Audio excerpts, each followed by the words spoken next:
Let's talk about this e-commerce space that you're in, because 75%, you've gone on record to say 75% of the beauty brands and products that are targeted to Black women are toxic. People are not just buying the product. They're buying what can it produce in their lives. I knew for me, I wasn't in makeup because I like to play in makeup. I was in beauty because I like to reveal the beauty of women. So yeah, I opened up a makeup shop at 21 with no customers, no business plan, just no, everything no. You said when you were younger, you had this really beautiful hair. And that was the thing that you were complimented on the most. And you're like, you got this real pretty hair, girl. Your hair is so pretty. Even talking about your dark skin, but you got pretty hair. When I started to lose my hair, yes, I was thinking to myself, okay, so what do I have to fall back on now? You don't understand that people don't have that support when they experience something like hair loss. And especially as women who experience hair loss, however it comes, it's extremely, it's a blow to your self-esteem in a lot of ways. So I remember the top of 2020 shaving my head out of radical self-love. I'm always in a position where I'm in bigger shoes than what I can feel at the moment.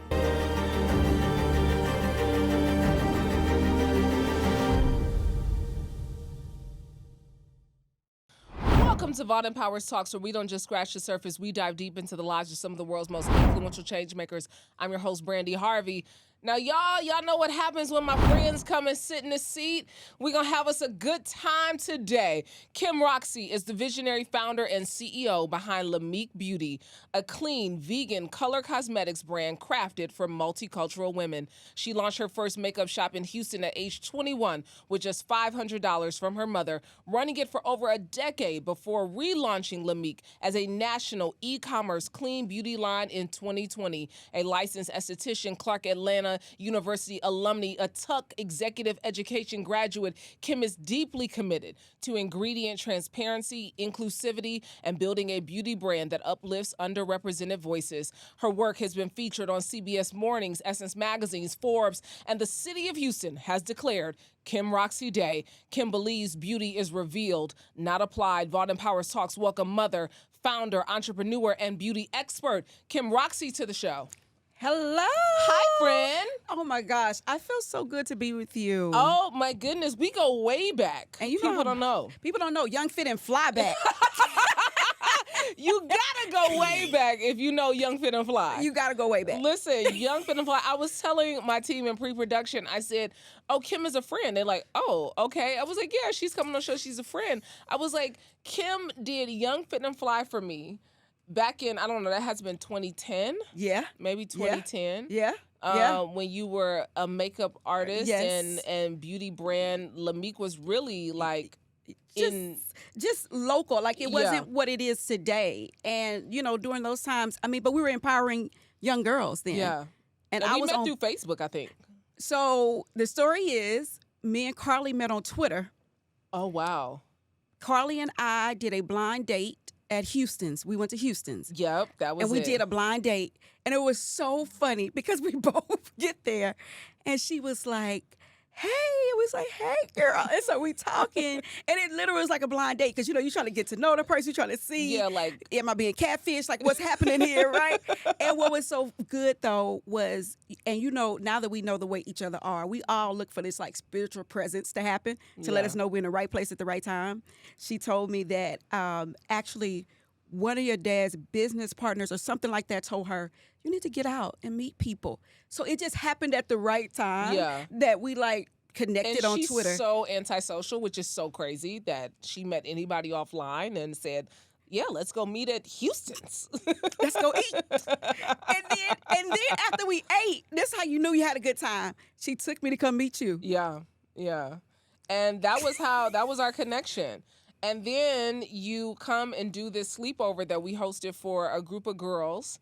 I just want y'all to know the commitment that Carly and Brandi has, like, seriously, this is your heart though, Brandi. Yeah. Like, people have to know that. Like, you Yeah. wouldn't put up to this. Like, No. this is, when you had those girls, y'all in there overnight, Yeah. and we're in there talking about being Stressed. young, Yeah. fit, and fly. Fly. And we was stressed, honey. Them girls was up in there. It was all night. I was like, Lord, we been doing this all night. Why are we doing this? Are we here for this? But you taught them that you showed them how to shape their brows. You taught them to apply like light makeup. And yeah, they enjoyed you so much. Yeah, those were the good days. And we did that like multiple times. Then you had me come over for You did Girls Who Rule the World. Girls Who Rule the World.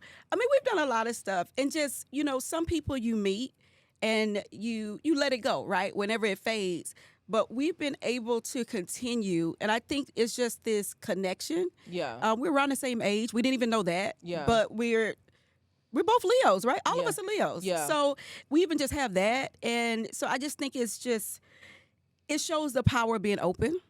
We didn't live in the same city, connected online. Yeah. And like literally still friends a decade later. But we were doing the Lord's work, and I feel like that's the common thread that has like kept us bonded together. And then you and I posted I'm in Miami at ColorCom, and you're like, you hit me up on Instagram and like, I'm in Miami, where you at? And you was like, I'm about to pull up, and you came to the conference because I was in Miami. Yeah, because you were there. Yeah. And then we set up and talked for till the wee hours of the morning. I don't even know what time that was that we were talking. You know how, okay, anybody out there knows when you have a good conversation and it goes so late to now you like hungry at like 2 o'clock in the morning. We're trying to figure out, are we about to eat something else? Like, what are we about to do? We sitting in the lobby of this hotel. It was so much going on in the hotel that night. So it was just, yeah.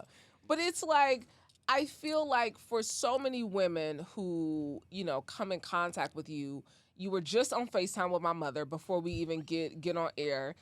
You just have this loving spirit. And for someone who had such a pretty tumultuous life growing up, 16 years old, you're kicked out of high school.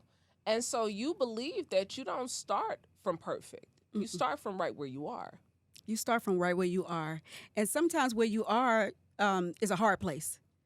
But it's the rock in that foundation. Like talking to your mom before, she had me like almost in tears. I was like, oh, I can't mess up my makeup. Not right now. Not right now.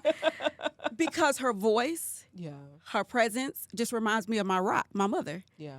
And immediately my mother's spirit just came over me, right? Just by talking to Marsha, by talking to the queen. Yeah. And when I met her, it was almost like kind of the same thing. You met her at All-Star Weekend in Cleveland, Ohio, because she lives in Cleveland. She lives in Cleveland. She was with her church members, so don't get it twisted. She wasn't just at All-Star, just All-Starring it, okay? She was with her church members. And we at this event, and we're there. It was called Black Fashion Movement. And basically, it was designers and creators and founders of brands that on the prestige level that are Black-owned. And she came out to support her and her church members. Yeah. And literally, I'm sitting up there doing her face, showing her the brow kit and all of that from Lameique. And they sitting up there talking about the meeting they about to have on Zoom for some upcoming situation at the church. And so I was like, y'all are serious about this. Very much on brand. I know what you're saying is true. Very much on brand. And so, but when I met her there, it was kind of like when I met you all. It was just like, boom, fireworks. Okay, we together. Yeah. And she called me one of her daughters, and I took that serious because I felt my mother's love. Breast cancer has affected my family in such a strong way, and my mother in particular, and my sister now, which I can't even grapple with that whole idea that that's really just happened. But when I heard her voice and when I see the other survivorship in women, when I see the love and that motherly instinct, how she just took me in, I was like, yeah. Yeah, she doesn't meet a stranger, and she's a survivor of breast cancer, and that was also like the common thread that you all talked about. I mean, that weekend, she met so many different people. She was sending me pictures. I'm getting pictures tagged on Instagram like, hey, met your mom this weekend. Hey, met your mom this weekend. Hey, girl, saw your mama this weekend. And I'm like, she never meets a stranger. And so, I mean, I think that's just your nature as well, though. because I mean, you have created a brand that has really been built in love, because Lameique originally was your name backwards, but Lameique is love and kindness and makeup. Yeah. Make love and makeup and and kindness. But it's exactly that, though. It's exactly, okay, first I started off vanity, right? When you come up with a name, you're like, okay, where can my name go? Yeah. Right? Where's my name at? Yeah. And that's how I started. So it was Kim spelled backwards.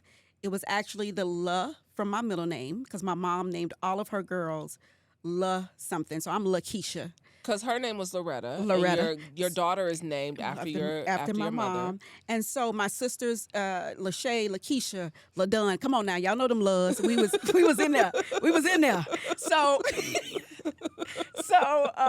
so I thought it was really cool actually to be named Lakeisha, especially in elementary. But I took that and I made that Lameique.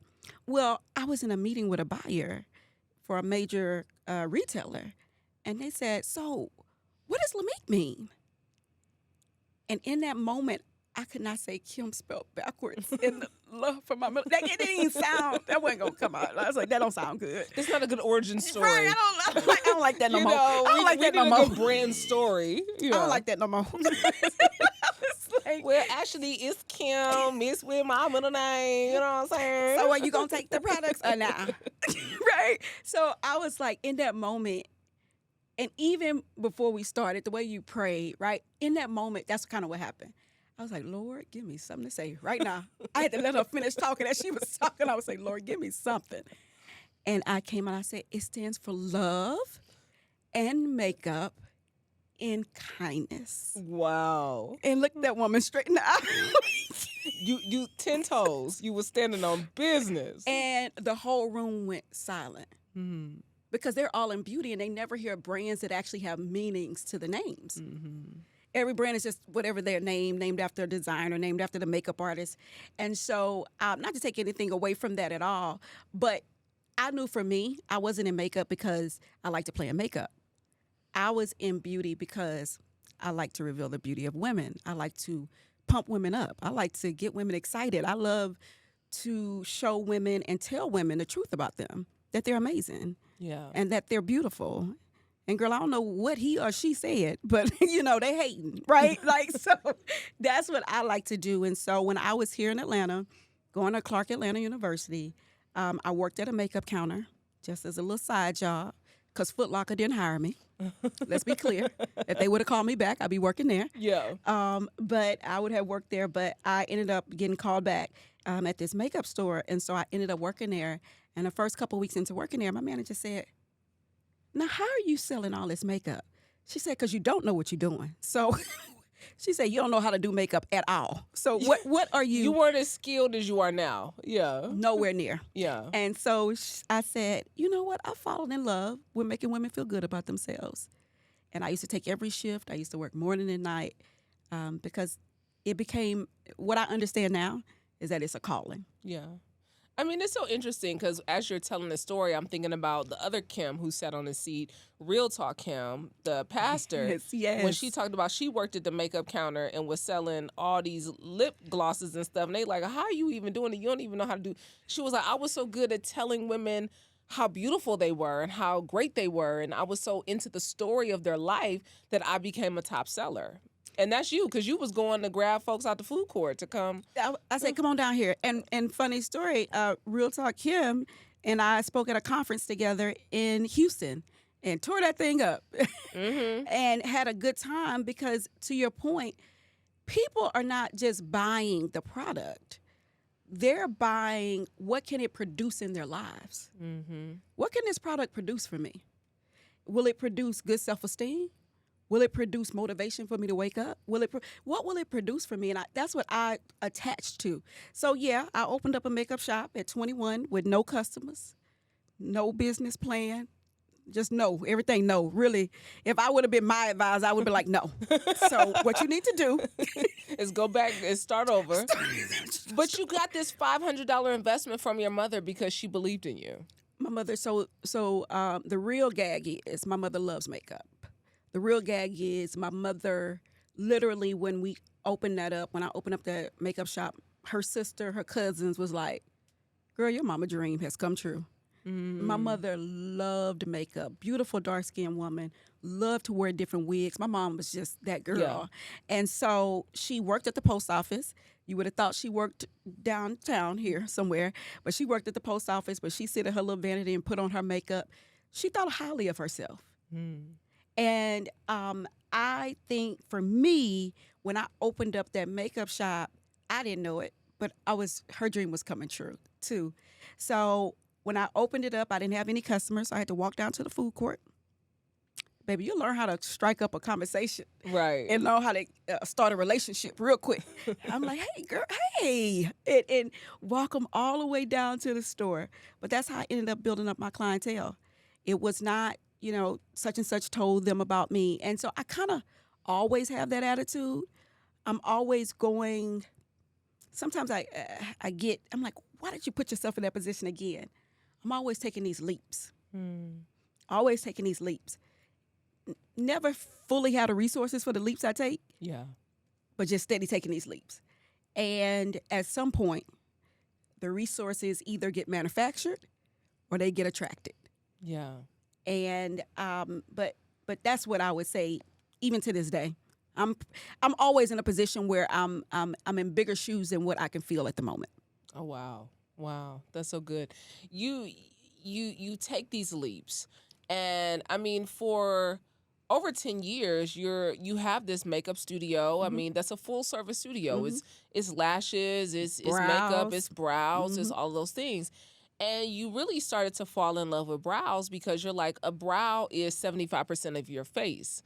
But then it really became a focal point of brows because you experienced hair loss with alopecia.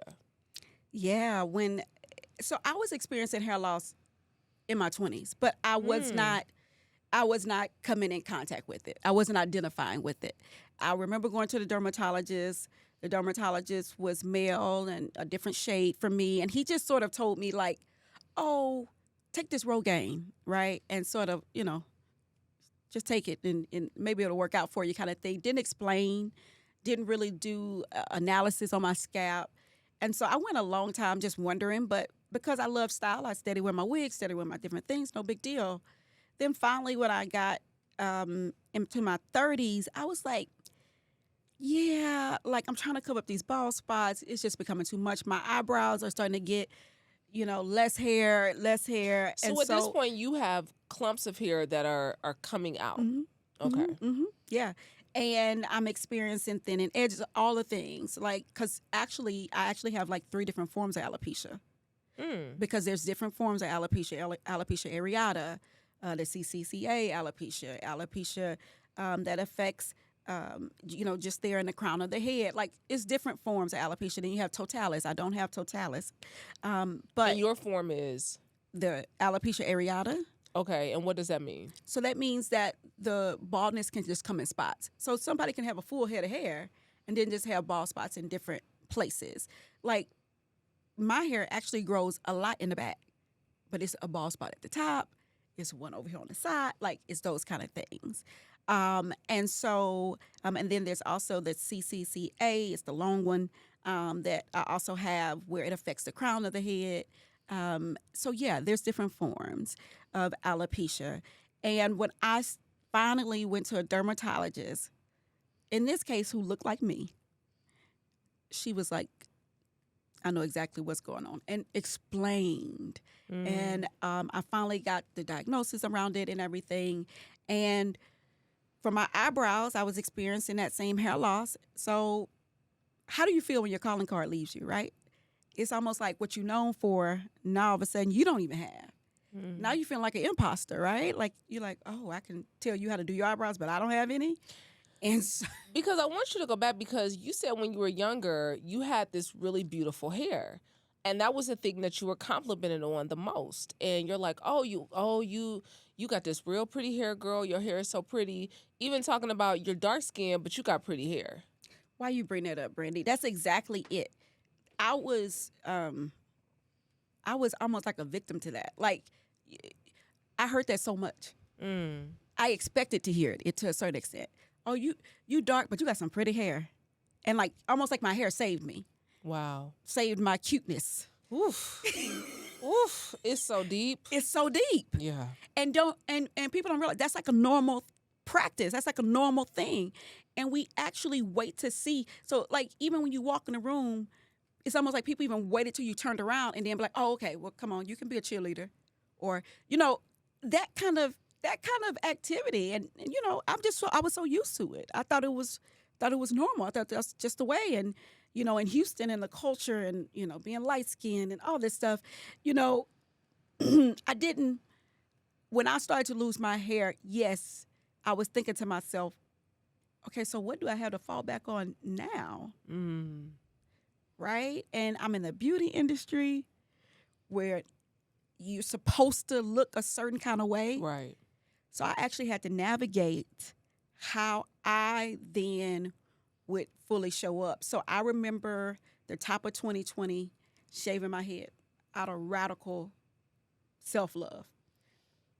Just went to the barber one day, just went to my girl. I said, just cut it off. I said, let's not talk about it. Because you were just tired of having to manage the hair falling out and covering up and doing all that. Because I'm late to events. Because I'm up here fooling with this hair. Mm-hmm. And people don't realize I done tussled.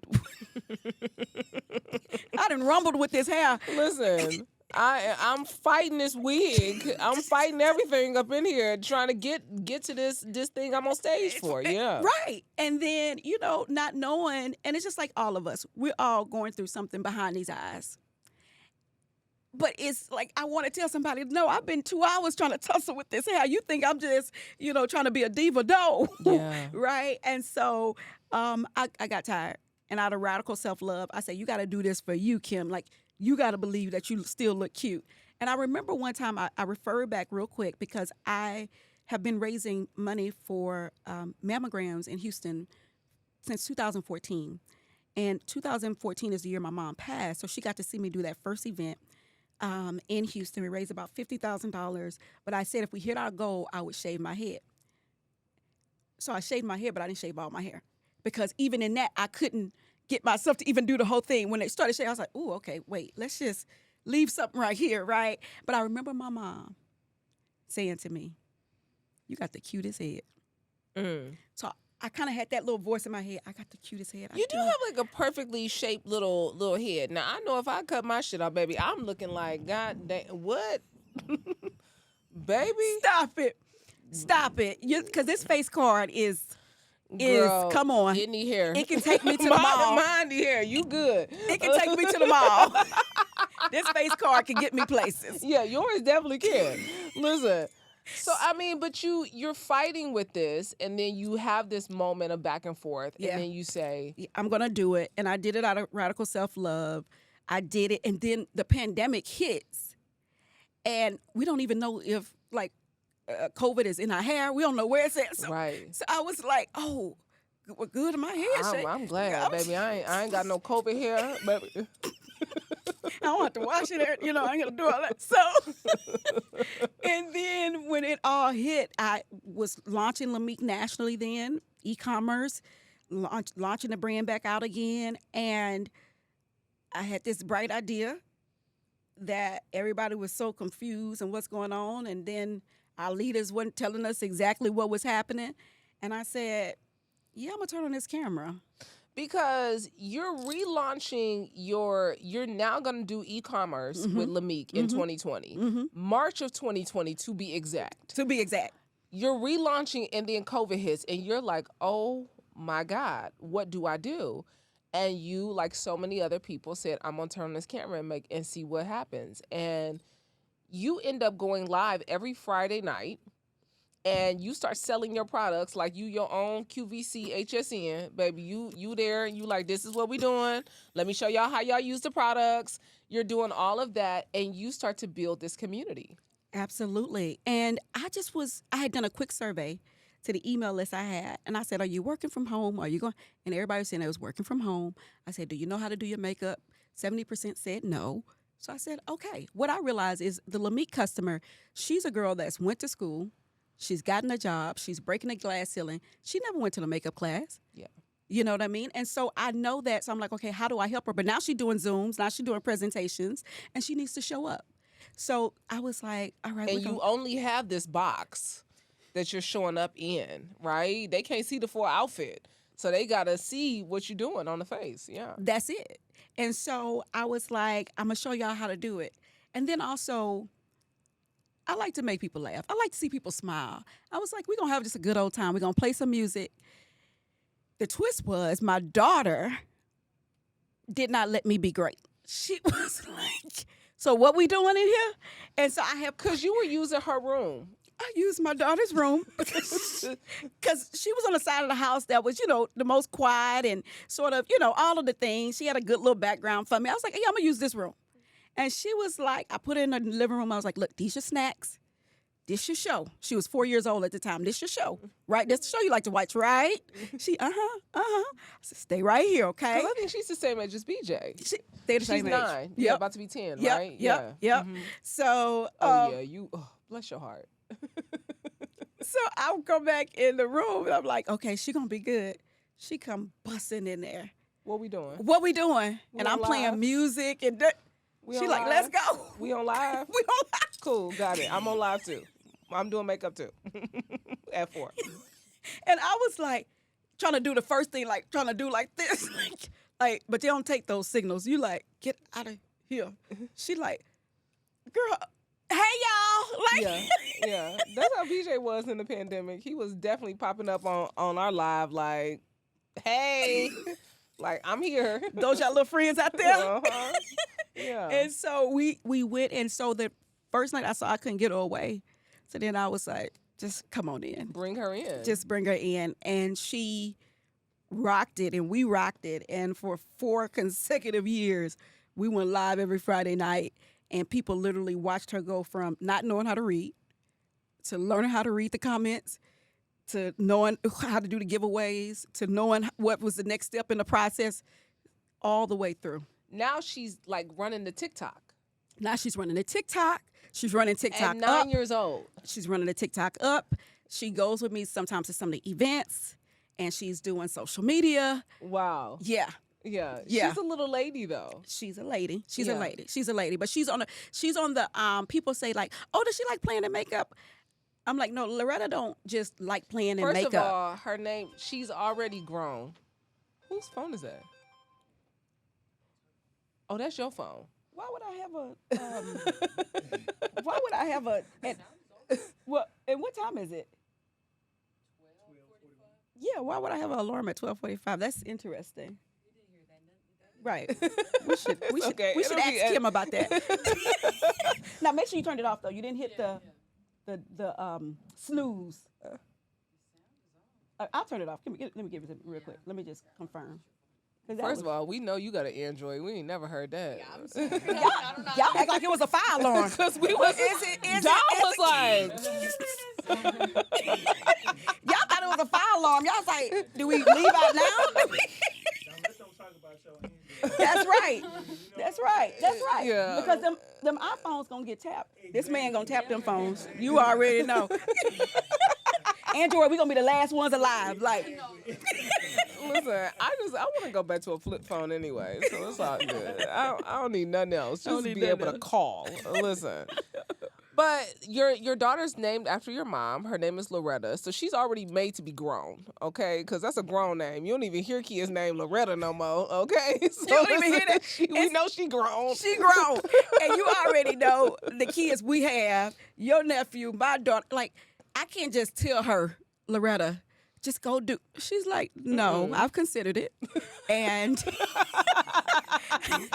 I'm at Essence Fest, and no, y'all get in line and y'all do the TikTok the way I asked you to, okay? And she'll tell the team, get over here, JT, get over here, Carissa. She'll call their names. Yeah. No disrespect, but just like, we about to do this. Yeah. And I'm just like looking at her like, okay. And they respect it because she knows what she's talking about. Yeah. It's not baby stuff. No. She knows what she's talking about. She's an active participant. And I mean, I think to watch you grow this business and to watch you evolve from e-commerce to now being in major retail stores like Ulta, this is not like some little feat, and she knows that. Yeah. She knows that, and she knows the work. I talked to her about it. Even when I'm going to be going for a week at a time or something like that, I'm like, Loretta, now you know I got to go to such and such, because she wants to know exactly what I'm doing. It's very critical. She don't want to hear from the streets. That's when she get mad. So she want to know what's going on. And when I tell her, I say, okay, well, I'm going to go do this. I'm going to go try to do this. I say, if I get there and the people say yes, then that means I'm probably going to stay on, a couple more days, because then I'm going to need to work it out and do the meeting and do whatever the demonstration is. And then she's like, okay. All right, got it. Okay, I'll take care of things. And so like I'll hold it down while you out here doing your work. Yes. I mean, let's talk about this e-commerce space that you're in, because 75%, you've gone on record to say 75% of the beauty brands and products that are targeted to Black women are toxic. They're filled with many chemicals. There is some new research, just NPR reported about it and other outlets.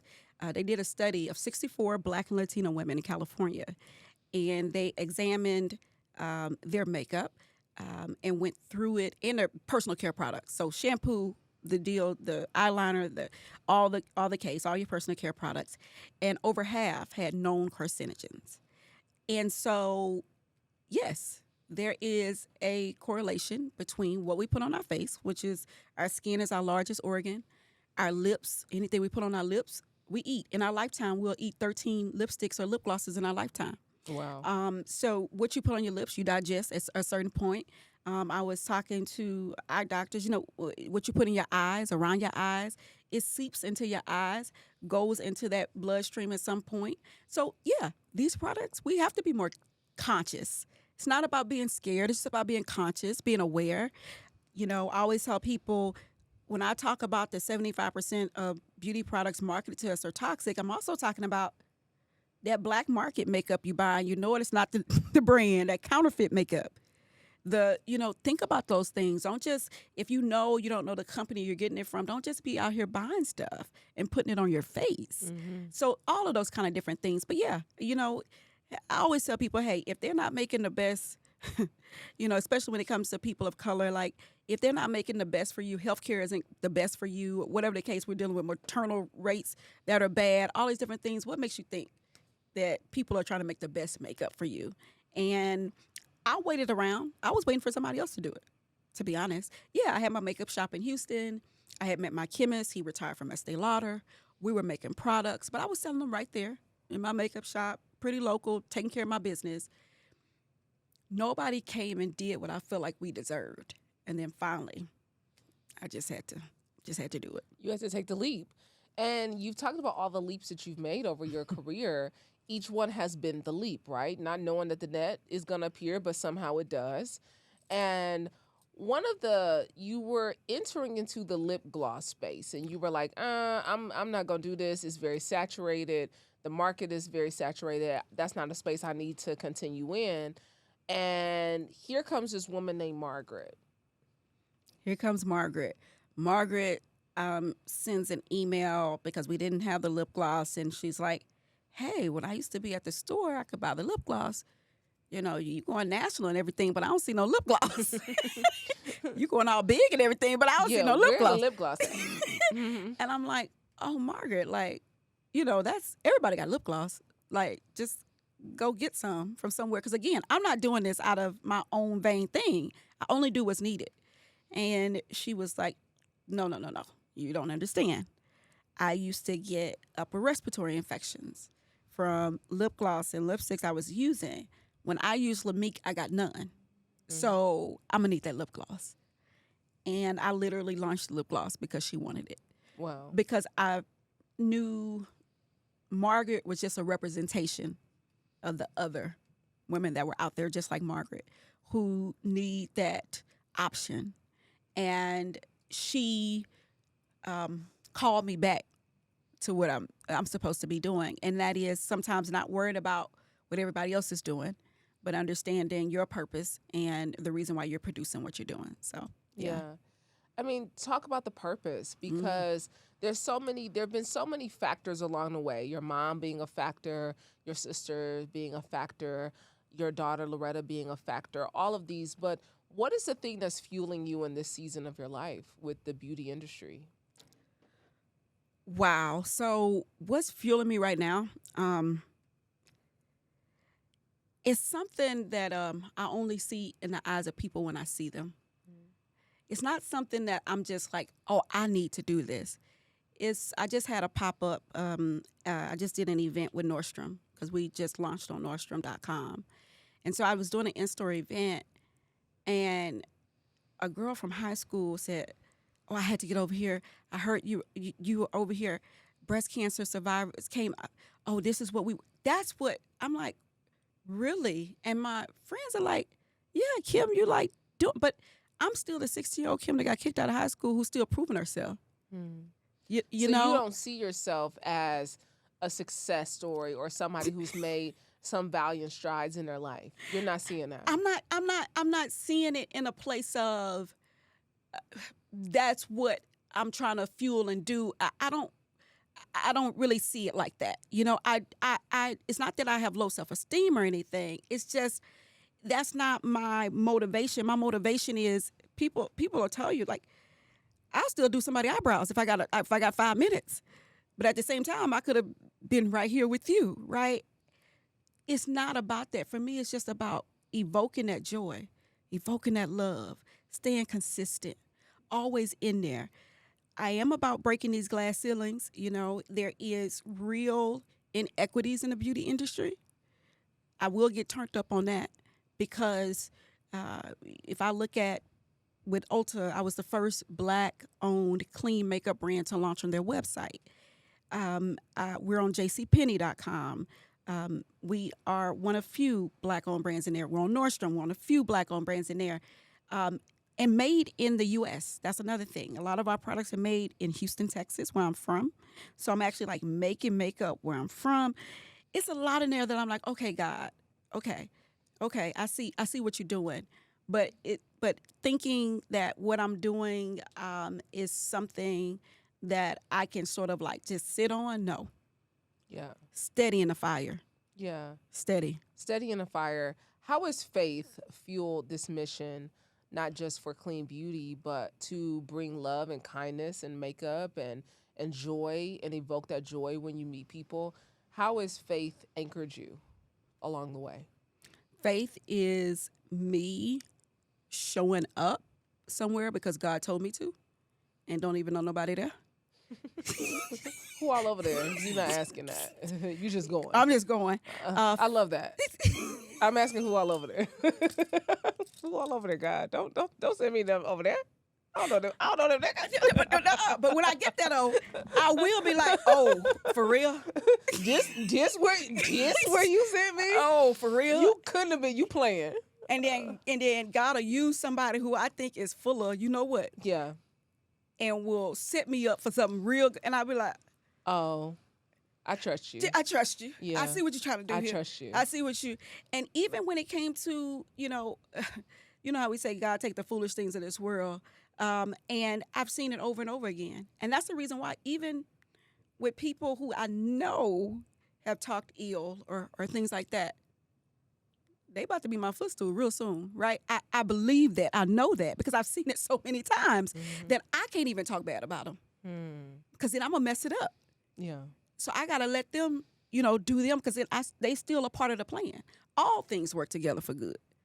The faith is the order. I was supposed to, we can have a customer service issue.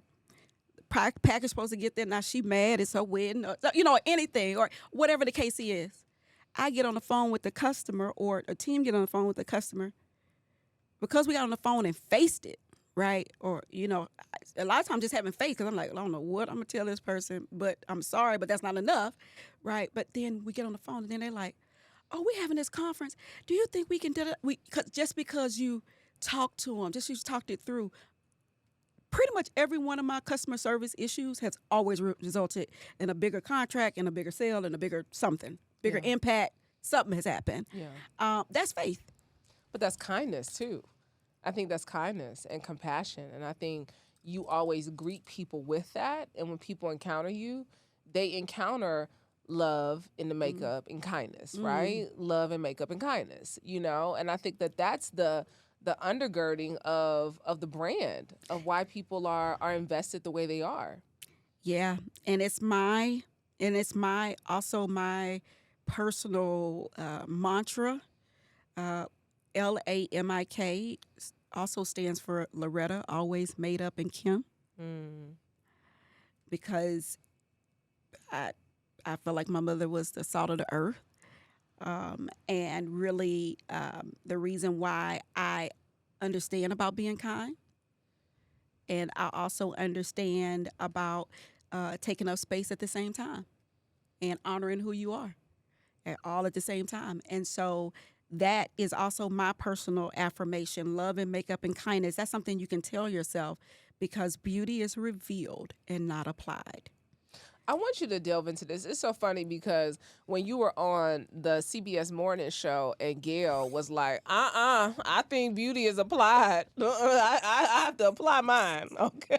Listen, Gail said, I don't know about that, Kim.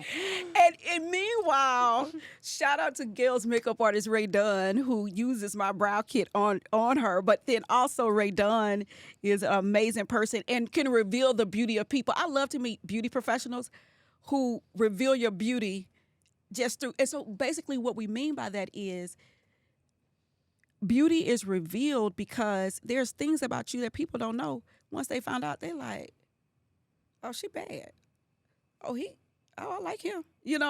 And those are the kind of things that we talk about, because just looking good is one thing. It's one thing. Yeah. But you start to look real sour if what's revealed from you doesn't match what I see. Yeah. Yeah, that's the beauty. It get real hollow. Yeah. The beauty is revealed by how you show up, in the kindness, in the compassion, in the grace. Yeah. And in who you are, your talents, your empathy, your whatever it is. People be so surprised. Sometimes I even say this because a lot of times we're getting, ladies ready. They're buying products for different things. And I always tell them, they say, oh, yeah, well, I don't talk as good as Brandi does. Or, Kim, I don't have as much confidence as you do to rock a bald head like that. And I go, no, your little quirkiness, we like that. It's just being who you are and just being all right with that. You don't have to be like anybody else to be someone who's admired and looked at as beautiful. Yeah. I can tell you that for me, because I thought my beauty did look a certain way. And when it stopped looking that way, what was I to do? Close down the company? Because I don't look like what beauty. Girl, I had to start revealing some stuff. Yeah. And started to reveal my story. And so even on my Instagram, I have the video of me getting my head shaved, the bald spots showing and all that. And I didn't even care who saw it. I don't even care, because somebody's going to look at it and say, if she'll be that transparent and show the side that we don't like to see and I don't look my best, and she has a whole beauty company, then I can be honest and transparent with myself at least, and do the things and changes that I need to do to reveal my beauty. I mean, now you're a sponsor at Baldi Con. I mean, you were just here in Atlanta as a sponsor for Baldi Con. So how did that even come about? That came about, I think I saw Baldi Con on the internet, and Felicia is the founder of Baldi Con. Felicia, I don't know if you found me, I found you. Whatever way, we found each other. And I was like, oh, I'm coming. because she did the first year. We came on the second year. She did the first year. I think I seen maybe a couple pictures afterwards. And then I see this picture of these bald women smiling. They looking happy. I'm like, I want to go with them. Drop me off with them. Them my people. Yeah, drop me off. Let me tell you, you don't even have to know who all over there. I know who over there. Listen. And so I was like, I want to be involved. And we talked. And she was like, oh, my goodness, yes, bring the makeup, do this.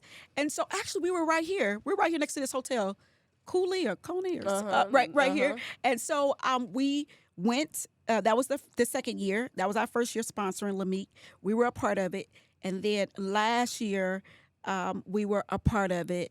And then this year, it was so off the chain.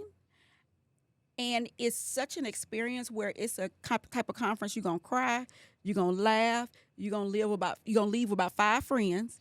Okay, one of them is a friend that's gonna ride with you at dawn, type of friend. Oh, dang. Then you're gonna have somebody that's gonna help you, give you business advice, and you're gonna have somebody help you in your corporate. But because you got to remember, everyone is kind of there because of this hair situation, and some people are bald by choice. Okay, so at Baldi Con, some people are bald by choice, and Yes. some people may have alopecia or experience hair loss in a different way. They might have lupus. They might be temporarily bald. We have some people come that are actively going through chemo, and they're just bald for that particular time. But we always say once bald, always bald, because you know what that experience in life is like.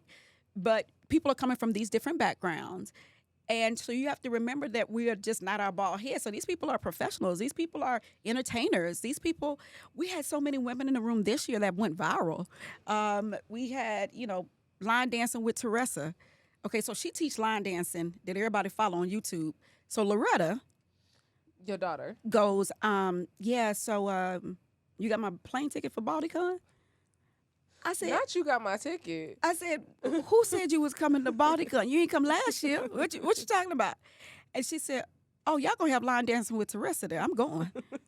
Oh, yeah, that's where I learned boots on the ground from. I'm coming. And I said, and she was like, when my friends in line dancing find out, so first of all, the friends are over 50-year-old women, because she goes to the community center to go to line dancing on Mondays. Of course, because her name's Loretta. So this is why she's going to line dancing at the community center. And so she was like, when they found out I went line dancing with Teresa. She like, I done made it. Listen. So we went and line dancing with the Teresa there, but millions of people follow Teresa. We had... Not your daughter said, I'm going to go line dance with Teresa at Baldi Con. I love that. And Teresa gave her a fan. Oh, it was so over. she was boots on the ground. I was like... And so she line danced with her all night. And but we had so many people there that have made major impact by just showing up, doing their different talents, doing their different things. And so next year is going to be 5 years. It's going to be crazy. But the things that I heard from Baldi Con and us showing up there and us supporting that movement, and I've been a part of the fundraising on that side just because we need it. Women are literally coming. Some of them took off their wig in the parking lot and walked into the room and said, nobody has ever seen me like this before. Wow. And some of them are saying, I can't be in pictures because if my husband finds out that I showed up like this and I get on there, he's going to be upset. So I can't take any pictures. It's things like that, too. Because, I've had women reach out to me. Kim is so amazing. You can share your story. I took pictures. I explained to my significant other that, I want to come out and just, they told me no. You don't understand that people don't have that support when they experience something like hair loss. And especially as women who experience hair loss, however it comes, it's extremely... it's a blow to your self-esteem in a lot of ways because it's the crown of our head. It's the thing that you thought made you pretty. It's the thing that so many other women think that, they not India.Arie, I'm not my hair yet. They're not there yet. Yeah. They're not there yet. And you don't feel like the world is there. And you might be in a community And it's not. It's not. It's not. And you might be in a rural area where now you just everybody don't want attention. Let's just put it that way, right? Everybody doesn't want to stand out. Some people just want to look like everybody else, and that's okay because you just want to get along. I remember at Baldi Con, because we pump each other up, we was like, look, now have a good time because you can't go back to work like this, right? Wow. But then some women are saying, we had a couple women said, I'm not going back to work with that wig on, right?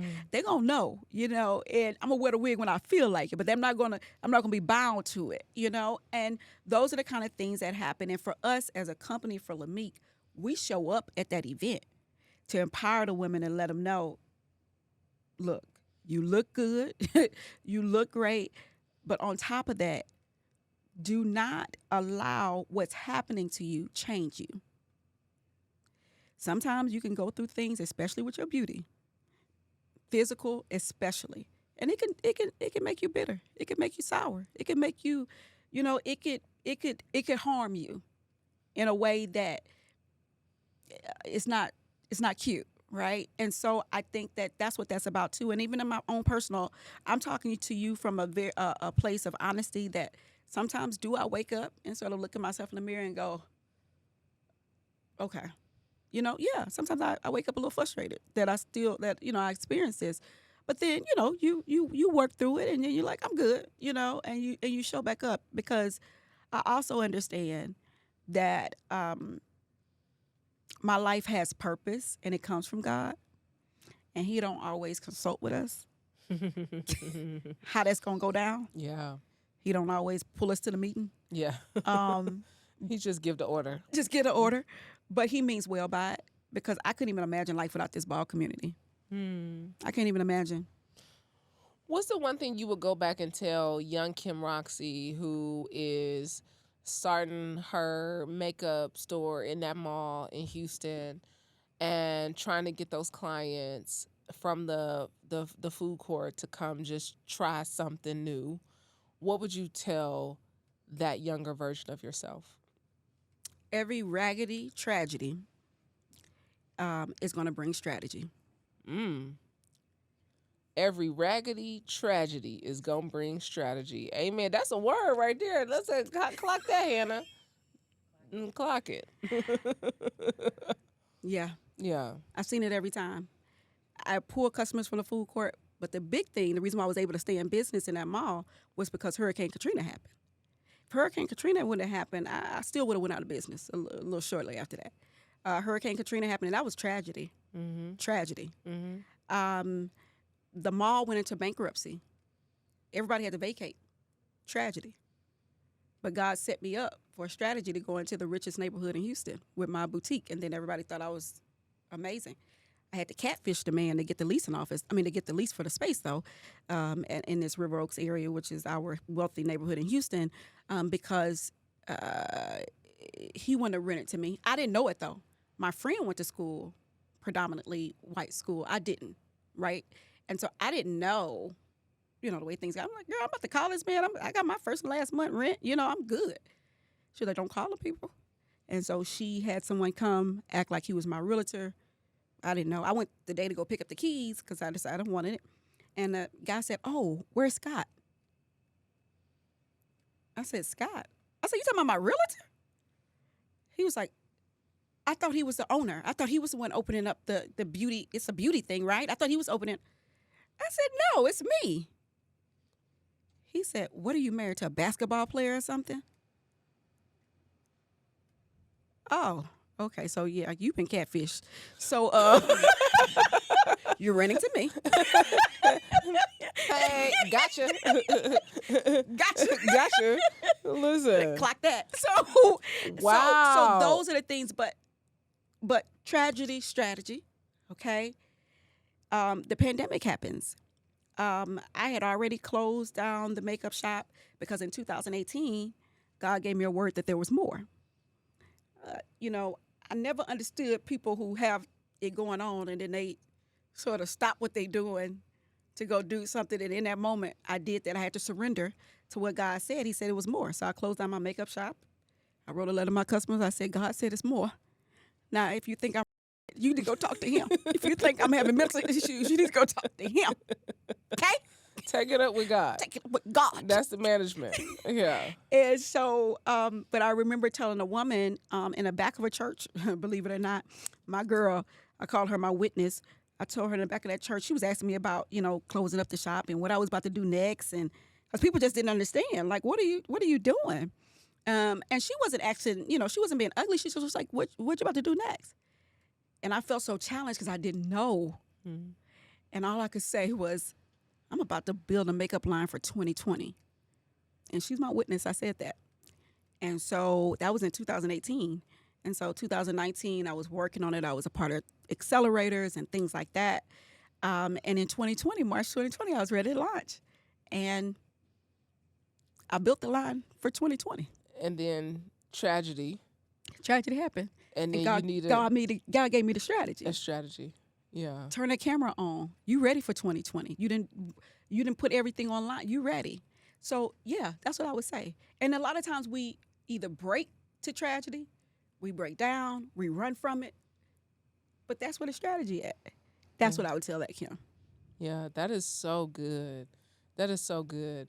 Because we are constantly thinking about, well, what was or what could have been or maybe I could or the shoulda, coulda, woulda. We think about all those things, but you're like, nah, I'm not even gonna dwell there. I'm looking forward to it because I know a strategy's on the way.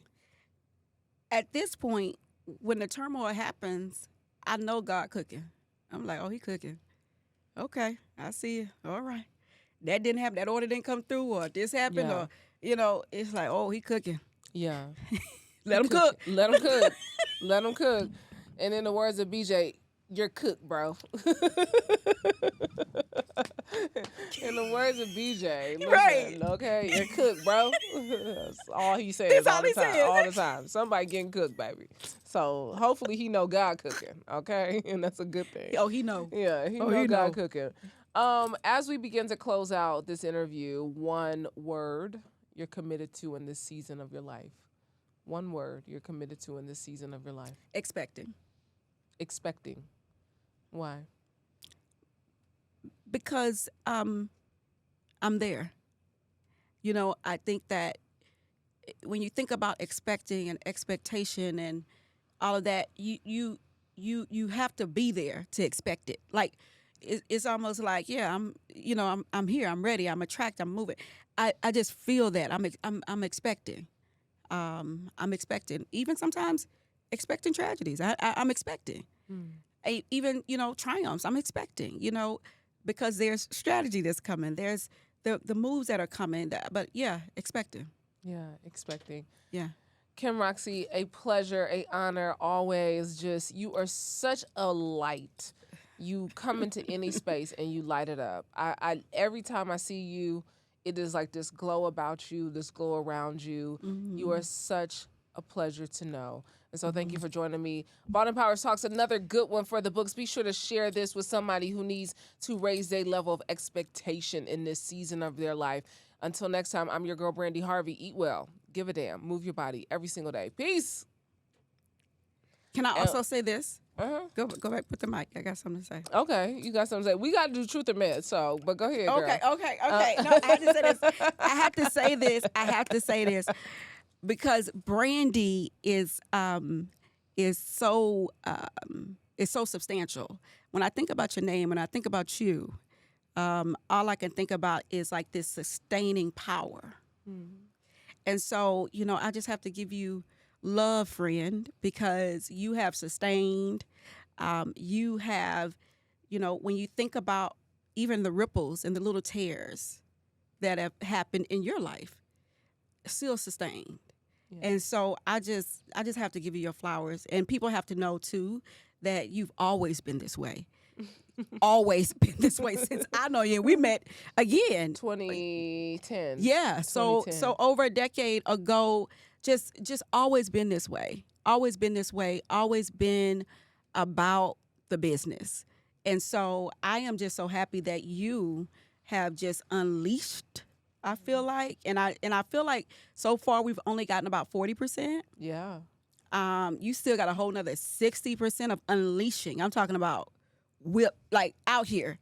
And I'm just so grateful, though, that you're doing it and that you're living it. And your representation matters. And I love you so much. Thank you, Kim. Yes. Listen, I know that's life because then my toes started wiggling, y'all. You know what I'm saying? I was feeling that in my spirit. I knew that's some good stuff. Mm-hmm. Listen, I already know.